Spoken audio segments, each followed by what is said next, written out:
Hello, I'm Alice Ginsberg, and I know some of you already from my volunteering at CJE. Those of you who know me know that I have an addiction. I love to travel. And CJE has asked me to record some travel logs as much as I can from my travels. We will do the second installment of this travelogue, which is a trip to New Zealand. This is a January 2020 trip that I took. It started in Sydney, Australia, and I'm no Rick Steves, but let's get started. Right now, you are looking at a photo of the Great Synagogue in Sydney. Now, you cannot get into the synagogue except by appointment. I've been in the synagogue, but that was back in 2004. I was only able to photograph the outside of it right now. The congregation for the synagogue was founded in 1898, and this building was erected in 1978. And it's on a main drag in Sydney, on a main street opposite a huge park that they call their Hyde Park. So it's in a very beautiful neighborhood. Actually, my hotel was just down the street from the Great Synagogue.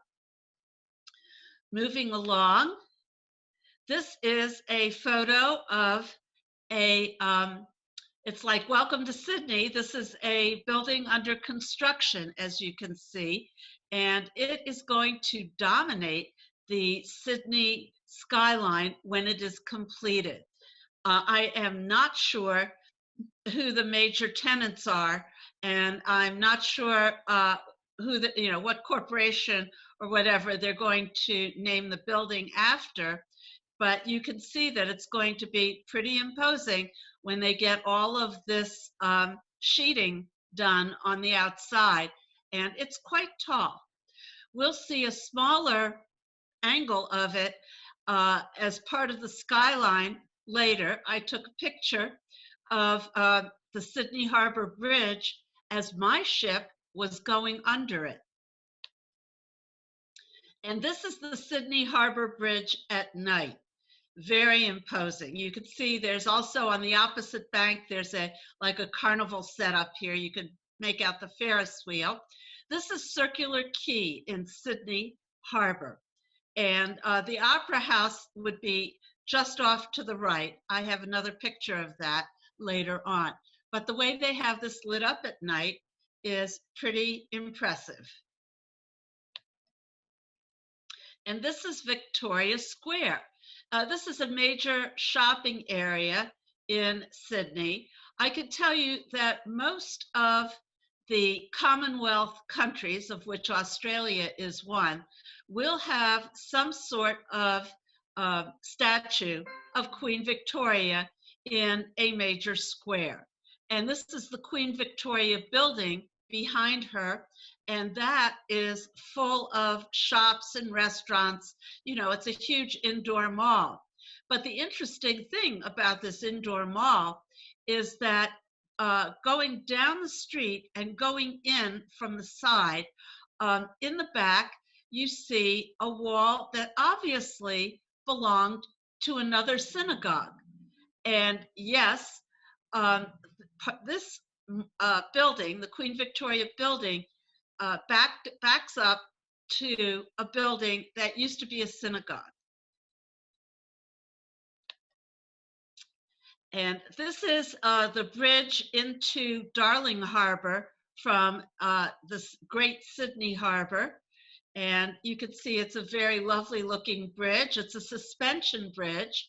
And you can see that it's open here to let boats go through.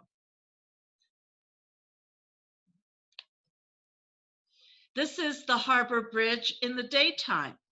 And I took this as my cruise ship, the Regent Seven Seas Voyager, was going down harbor, and then it'll make a turn and go under the bridge.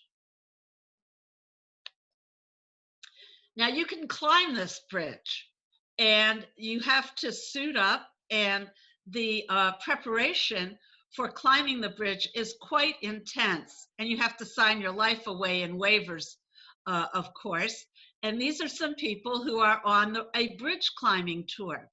Now, once you start climbing up, and it is very cold and very windy, no matter what season it is, it's horrifically windy on this bridge. And once you start up climbing, you're not allowed to chicken out. Except in 2004, my husband and I were looking at the bridge, and sure enough, there was a woman who was trying to chicken out, and the whole group was stopped, and they finally let her go back down the bridge, but no one was happy. And these people are waving to us on our ship. Here we go, under Harbor Bridge. And you can see right here, if you look closely, you can see that building that's under construction. And you can also see in the lower left-hand corner, you see the Opera House coming up. This is the famous Sydney Opera House. And the roofline is meant to depict sails of sailing ships. The inside is very impressive, and you can take a tour. Most people take photos from the land side on Circular Quay. I took this photo from a ship as it was passing the Opera House. So it's a very unusual photo of the Opera House unless you're on a ship. Speaking of sailing ships, here's a three-masted schooner that I managed to capture in Sydney Harbor. And then we went to Melbourne, and we went to look for kangaroos and koalas in the bush. These are wild animals. And here we see a koala sleeping in a tree.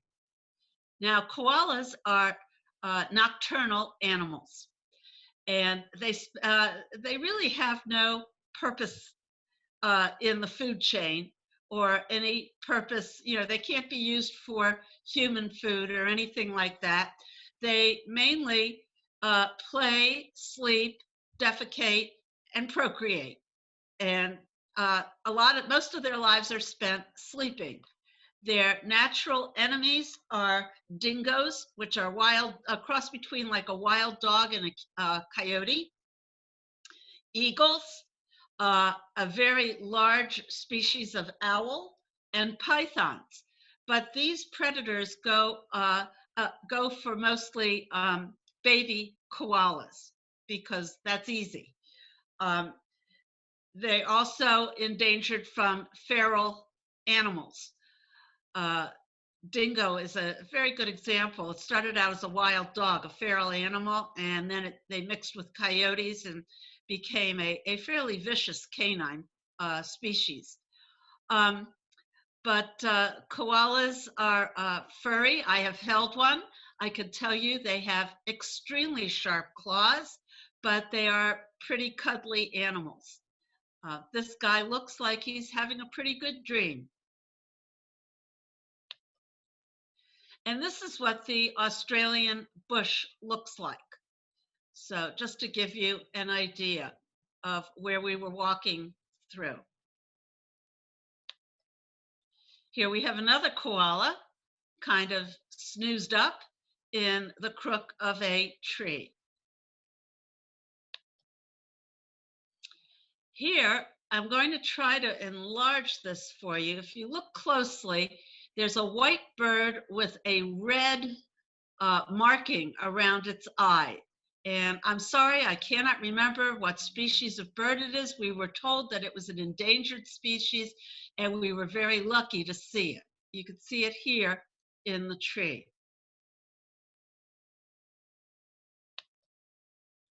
Now, you may have heard about the Australian bushfires. So I took this picture so you could see how smoky and hazy it is out there. That is all caused by the Australian brush fires. When I was in Sydney, It looked a little bit foggy in the city. It wasn't too bad, and I didn't have any trouble breathing, and I didn't have too much trouble with my allergies, but the fog was really smoke from the brush fires. Here we have an Aborigine gentleman, and he came to give us a demonstration of how to play a didgeridoo, which is what this horn is called. And he put on quite a demonstration.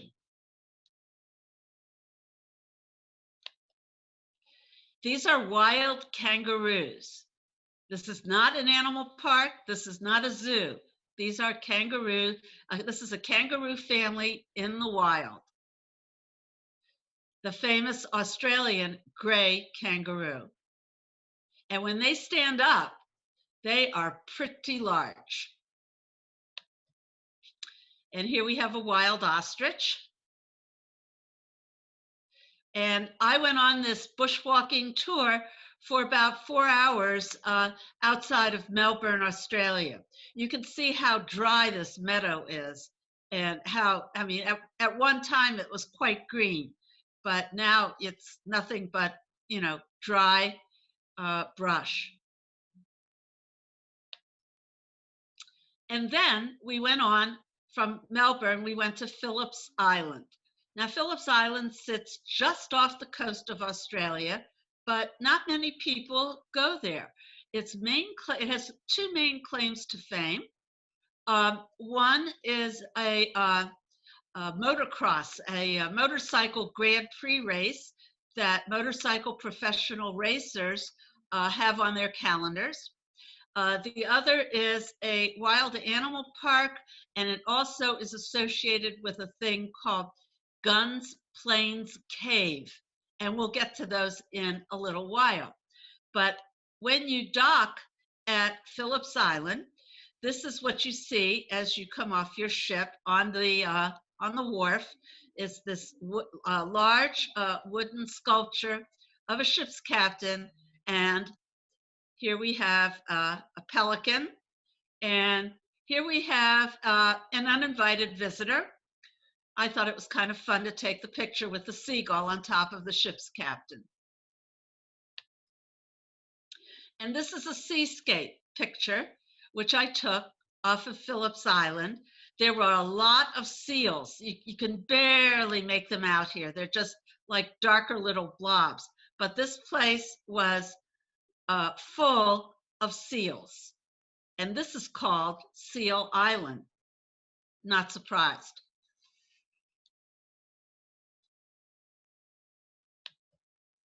Here we have a poster. You can tell that we were there on Phillip's Island January, let's see, 9th and 10th. We were there on January 10th. So it was 2 weeks before the International Island Classic, 3 days of historic racing. I had never heard of this motorcycle race before, but this is the track. And this is the track they race on. And you can see how they are getting all set up for this year's motocross race. And this is the cup they are all racing for. This is the prize. Here we have, I thought it was really cute, the Fighting Koala, the Phillip's Island Auto Racing Club mascot.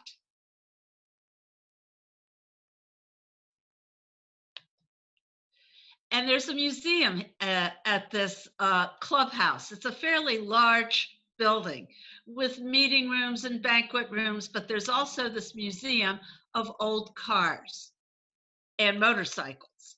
So I chose this one.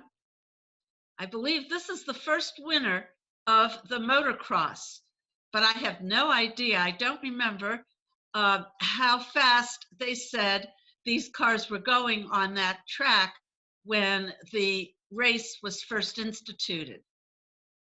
This was the first car to win the race. And this is one of the motorcycles that they use today to run the race.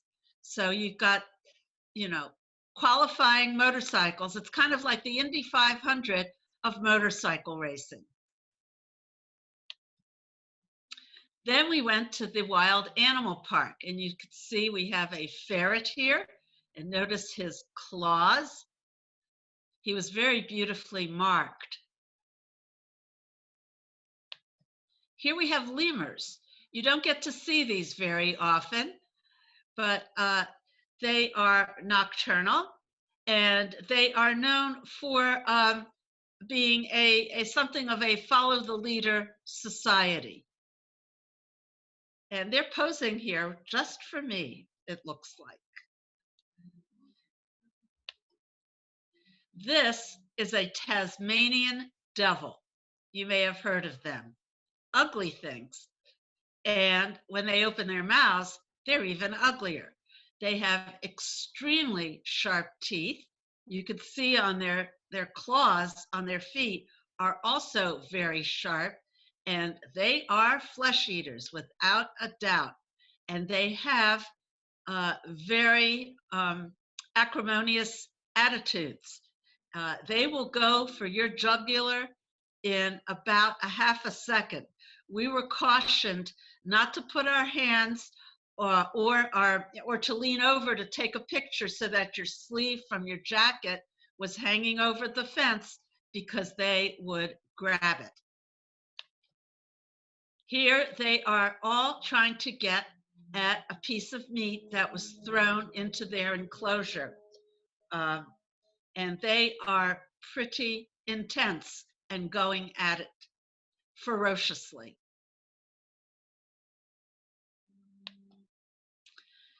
This is a guinea fowl, and I have another. The next picture is also of a guinea fowl, but I took this one so that you could see the elongated shape and a little bit of its head, because on this picture you can't really see its head very well, because it's pecking around looking for rodents and insects to eat.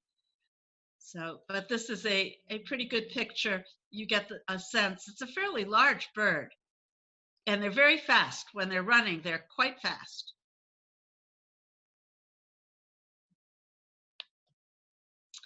This is a wombat. I know it looks a little bit like a kangaroo, but it is not. It is smaller than a kangaroo, and it is brown.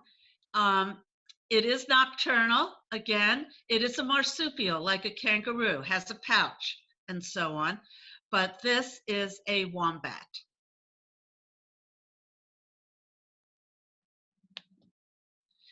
Here's something very uncommon: albino kangaroos. And they have been rescued by the Wild Animal Park. They're trying to be rehabilitated back to better health. They were not in very good health when they first arrived at the Wild Animal Park. And this pair is pretty unusual. This is a pretty unusual picture. I don't know if you can see this, but up in the tree, look in the upper right-hand corner, and you will see a monkey. It is not a monkey like you normally picture monkeys.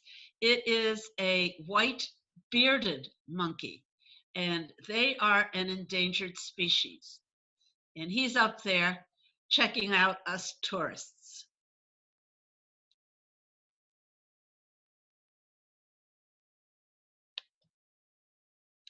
Again, here we are, as I said, at Guns Plains Caves. Now, I also took this picture not because it was the entrance to the cave and would make a good photo for the beginning of our cave shots, but because I thought the sign was really funny: toilets and reception. So if you think about that, I got quite a chuckle out of it. Now, Guns Plains Caves were first explored in 1906 by a man on a hunting trip when his dogs chased a possum into the cave. And it's a very, very extensive cave. We walked for over an hour, and we walked for over a mile.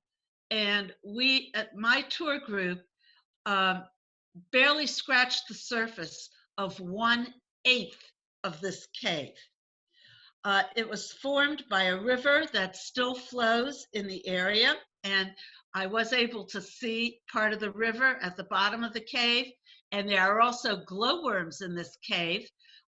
If you look up at the ceiling, you'll see a kaleidoscope of what is it? It looks like oblong cylindrical fireflies, but they glow in colors of iridescent yellow and gold and green and purple and a bright blue. I was not able to photograph the glowworms. They ask you not to, because when you photograph the glowworms, it tends to stunt their procreation ability, and they are fast going extinct, so they don't want you to interfere with them procreating. The Guns Plains Caves are known for their formations of flowstone and shawls. You'll see, and they're the only place in the world that you can see multicolored shawls, and you'll see them hanging from the ceiling. I have some photos of this, formed out of the limestone that makes up these caves.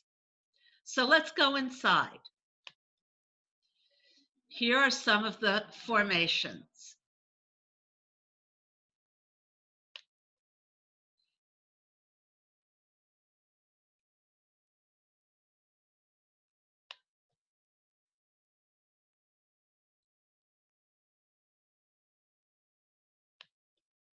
And here is one of the shawls. It was a very extensive shawl overhead and all across the ceiling of that part of the cave. And you can see that it's all kinds of multicolors, ranging from gray to a kind of blue to brown to a caramel colored to a dark brown to a sand colored. This was really quite magnificent.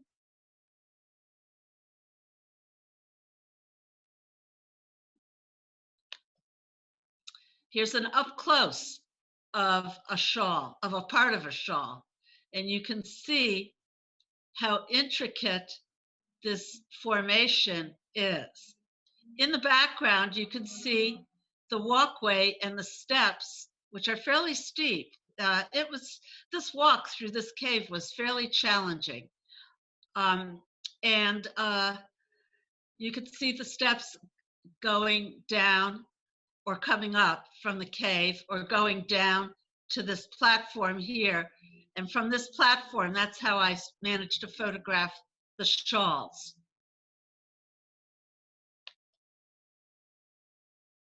Look at that. Isn't that amazing? It's very beautiful.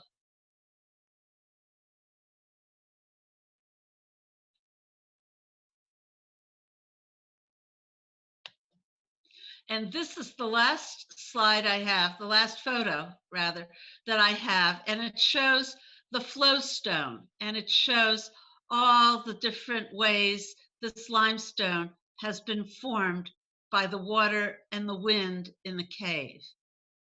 Very intricate. Most of the time in caves, you see a lot of stalactites and stalagmites. It's pretty rare that you see something like this.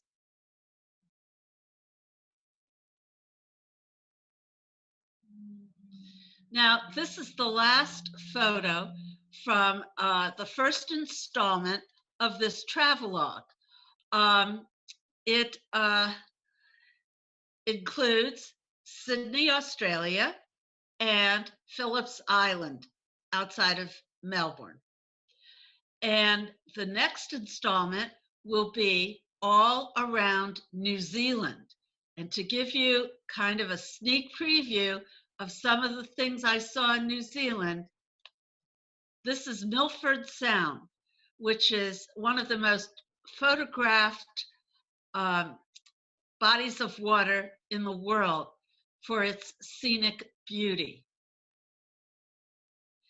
About 80% of the trips that cruise ships take to New Zealand cannot get into the Sound because it's also notorious for bad weather. However, we were very lucky and we went into the Sound and we went all the way around. We went through and curved and went all the way in between these two rock mountains. And it was early morning, just as the sun was starting to catch the tops of these mountains. So it was very beautiful. And we also saw a school of porpoises playing off of the bow of the ship. I couldn't get those on film, unfortunately, but they were really fun to watch. So that's my first travelogue for you. As I said, January 2020, Sydney, Australia, and Phillips Island. And the next travelogue will be all around New Zealand. I have other travelogues planned, and they include Japan and Kauai, where I spend quite a bit of time every year at a timeshare, a cruise that I took from Bali to Singapore, a cruise I took to Antarctica. Yes, I have been on all 7 continents. And a 2-week trip I took to India. I have travelogues for all of these planned. So I hope you enjoyed it. And I look forward to inviting you to more upcoming travelogues. Thank you very much.